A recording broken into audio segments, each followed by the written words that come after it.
I'm highly suspicious that Americans are drinking less because of health concerns. I just can't think of any other times when we have seen large-scale changes in behavior that is highly rewarding, like drinking alcohol, that was fueled exclusively by education. I can think of examples where we've seen changes to the way we take care of children, like sleeping on their backs versus their stomachs, medications that we give, things like sunscreen that were really driven by capitalism, right? I can sell more sunscreens if I convince you that you need it.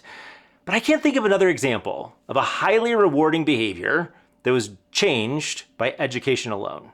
Now, I think you're thinking of cigarettes, and what we saw with that was a change to policy, taxation, where you could smoke. We incentivized or penalized the companies that produce cigarettes to educate the population, but taxation, policy, education, those were the levers we were pulling.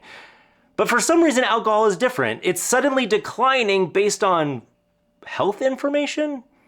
Less than 50% of the population, maybe slightly over 50%, recognizes the link of alcohol to cancer, and there's still some debate about whether or not there are large-scale health concerns based on moderate drinking.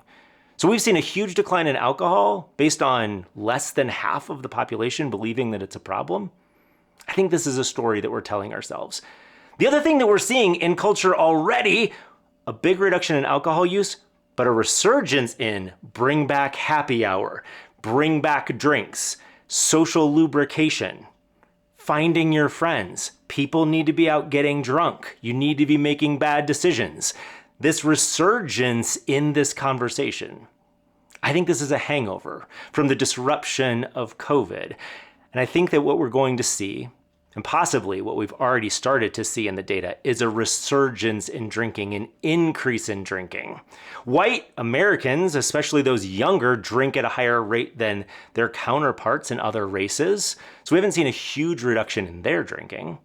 We still see a lot of drinking in some parts of society. I think the idea that this is going to fix itself is something that we would love to tell ourselves. But in reality, if we're going to change how people consume alcohol in this country, we're going to have to change policy, how readily available it is. Second, how inexpensive it is. Third, a big push for education and the alcohol companies having to fund that. And then finally, treatment that isn't disease-based, the other, the binary. We have to move away from the idea that there are normals and problems and accept the spectrum of harm. I think we're telling ourselves a story to make us feel good, and it's not going to be surprising when we see the trend change.